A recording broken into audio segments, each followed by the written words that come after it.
பொறுப்பேற்றிருக்கிறீங்க. ஏற்கனவே மக்களுக்கு நன்கு பரிச்சயமான முகம் வீரபாண்டிய கட்டபொம்மன் மக்களுக்கு நிறைய நல்ல பணிகள் செஞ்சீங்க. அதோடைய நீட்சியாக தான் அப்போ இருந்த முதல்வரே உங்களை அழைச்சி பல வாய்ப்புகள் கொடுத்தாங்க. முதல்வர் கூப்பிட்டதுனால நீங்கள் போய் செயல்பட்டீங்க. இப்போ மறுபடியும் தனி அடையாளத்தோட மறுபடியும் பொது வாழ்க்கைக்கு வரீங்க. மறுபடியும் ரீஎன்ட்ரி கொடுக்குற மாதிரி இருக்குது. தனித்துவமான அடையாளத்தோட வேற ஒரு இயக்கத்தில் இல்லாமல் தனித்துவமான அடையாளத்தோட வரீங்க. முதல்ல எங்களுடைய வாழ்த்துக்கள். என்ன பணிகள் உங்களுடைய பணிகள் தொடரும் போது அதை பற்றி தயவு செஞ்சு பதிவு செய்யுங்க. கிட்டத்தட்ட ஒரு 32 வருஷமாக வீரபாண்டிய கட்டபொம்மன் மக்கள் மன்றம் என்ற ஒரு மன்றத்தை வச்சு ஒரு மாமனிதர் நம்மளுடைய மண்ணிற்காக ஒரு உயிரிழந்த மாமனிதருடைய பேரை வச்சு மக்களுக்கு உதவி செய்ய வேண்டும், படிப்புக்கு அனைத்து பட்ட கஷ்டப்படுற இடத்துலலாம் ஆய்வு செய்து அவருடைய புகழை நாட்டணும், மக்களுக்கு நல்ல உதவிகளை நம்மளுடைய முதல்ல நான் என்னுடைய பஞ்சாயத்துக்கு நான் என் வீடை சுத்தப்படுத்தணும்னு நினச்சி தான் இறங்கினேன். என் வீடு என்பது என்னுடைய மாவட்டத்தை நான் என் வீடாக நினச்சி இறைவன் என்னை கொஞ்சம் வளர்த்து விட்டார். அந்த ஊதியத்தை உண்மையா ஒவ்வொரு வீட்டுக்கும் மக்களுக்கும் ஸ்டூடெண்ட்ஸ் மாணவிகள் முதல்ல நான் படிக்கல, கொஞ்சம் கஷ்டம் அந்த காலத்துல. படிப்புக்கு காரணம் ஏன் படிக்கலன்ற ஒரு விதமும் இருக்கு. சில உபகரணங்கள்லாம் கிடைக்கல. அதனால இதெல்லாம் நம்ம வாங்கி முதல்ல என்னுடைய பள்ளிக்கு செஞ்சேன். அதுக்கு அடுத்தடுத்த பள்ளிக்கூடமெல்லாம் வந்து கேட்கும்பொழுது சரி இறைவனும் தெய்வமும் குழந்தையும் ஒண்ணு, படிப்பும் தெய்வமும் ஒண்ணுன்றதை எடுத்து எல்லா மாணவர்களுக்கும் மாணவர்களுக்கும் படிக்க வைக்கணும். முதல்ல எந்த ஒரு உபகரணமே இல்லைன்னு இருக்கக்கூடாதுன்னு சொல்லிட்டு தான் நான் அவங்களை செஞ்சேன். படிப்படியாக அப்புறம் சுனாமி வந்துச்சு, இயற்கை சீற்றமான சுனாமி வந்துச்சு. ஃபுல்லா அனைத்து இடத்துலையும் ஒவ்வொரு மக்கள் ஃபர்ஸ்ட் பண்ணதே நான் தான். அதுதான் எனக்கு 180 மார்க் போட்டு பாரத் கௌரவோடு டாக்டரேட் கொடுத்து சுப்ரீம் கோர்ட் ஜட்ஜி வந்து ஆனர் பண்ணி பாராட்டு பண்ணாங்க. அதில் மிகப்பெரிய பெருமை ஆச்சு எனக்கு. நான் சாதாரண நமக்கு இவ்வளோ சேவை செஞ்சதுனால இவ்வளோ இருக்கேன்னு சொல்லிட்டு எப்பொழுதுமே அந்த ஒரு வருஷத்துலேருந்து நான் ஒரு நாள் கூட செய்யலைன்னா எனக்கு அது நிம்மதி இருக்காது.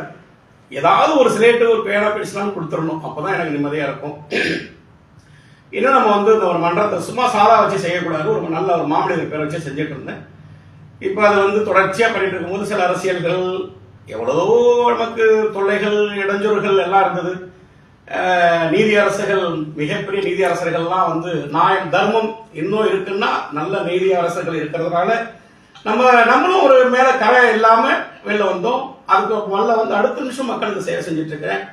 அதனால வந்து யாருக்கும் ஒரு இது இருக்கும், ஏது திடீர்னு ஒரு மனிதன் வந்தாக்கா இவர் எப்படி செஞ்சாரு இருக்கும் இல்லையா, அதை நம்ம மேல இல்லாத நம்ம மடியில களம் இல்லைன்னா நம்ம ஏன் அதை வந்து பயப்படணும். அதனால அதையும் கிளியர் பண்ணிட்டு திரும்பி மக்களுக்கு நான் வந்து செய்யணும்ன்ற ஒரு மிகப்பெரிய எண்ணம் செஞ்சிட்டு இருக்கேன்.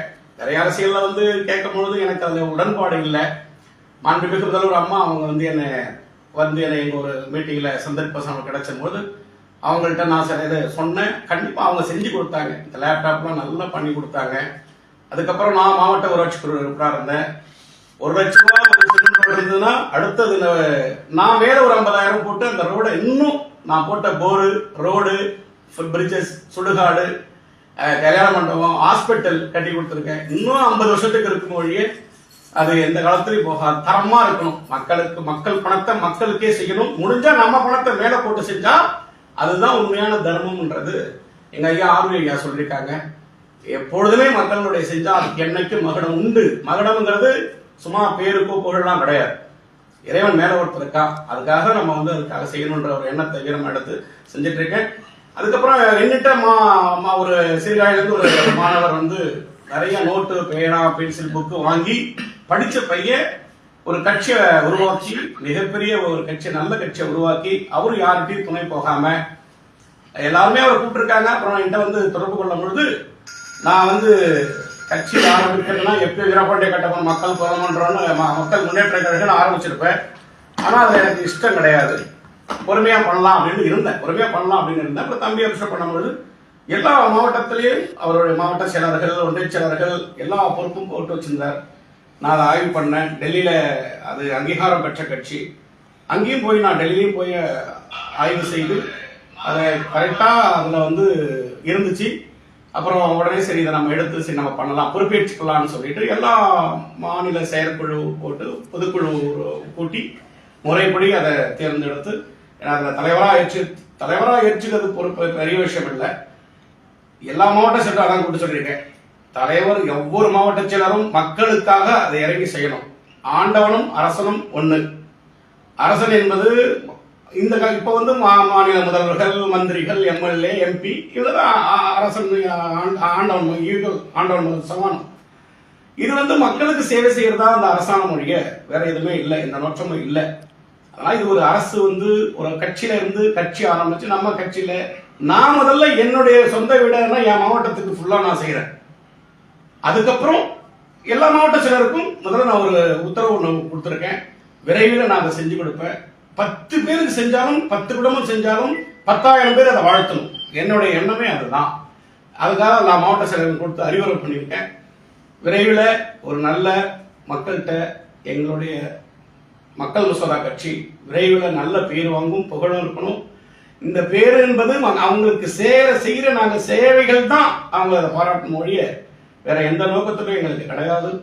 எந்த ஒரு உதவி பண்ணாலும் அது மக்களுக்கு ஏன் தாய் தந்தர்கள் செய்த மாதிரி தான் நான் நினைச்சிட்டு, இப்ப கூட வெள்ளம் வந்தப்ப கிட்டத்தட்ட ஒரு 70,000 குடும்பங்களுக்கு நான் இறைவன் எனக்கு கொடுத்ததை என் பொறுப்பாளர்கள் ரூபன், மாவட்ட செயலர், இந்த ஏரியா மாவட்ட செயலர்கள், முரளி மாவட்ட பொருளாளர், என்னுடைய பொறுப்பாளர்கள் அனைவரையும் ஆட்சி கொண்டு ஒவ்வொரு வீடா இரவு பகல் பார்க்காம நானே வீட்டுக்கு வீடு சென்று அவங்களை கொடுத்து விசாரிச்சுட்டு, சில இடத்துல வந்து சீட்டு இல்லை, கீத்து இல்லை, அதெல்லாம் நான் வாங்கி கொடுத்து பண்ணி திருப்தி அடிச்சுட்டு அதுல வந்து சந்தோஷம் பெரியதா இருக்கு. இன்னும் வர காலங்களில் நல்ல மக்களுக்கு ஏதாவது அதிகாரிகளை தொடர்பு கொண்டு இன்னும் ஒரு டீம் ஆரம்பிச்சிருக்கேன். சில பேருக்கு வீட்டுக்கு வீடு ரேஷன் கார்டு குறைய ஆரம்பிச்சுன்னா ஆதார் கார்டு ஏதாவது தெரியாதவங்க இன்னும் எவ்வளவு பேர் இருக்காங்க. அவங்களுக்கெல்லாம் நீங்க போய் என்ன வேணும், எப்படி பண்ணணும் சொல்லுங்க, விழிப்புணர்வு செய்ய சொல்லியிருக்கேன். நான் அதை ஒவ்வொரு இதுவும் நானும் ஆய்வு பண்ணுவேன்.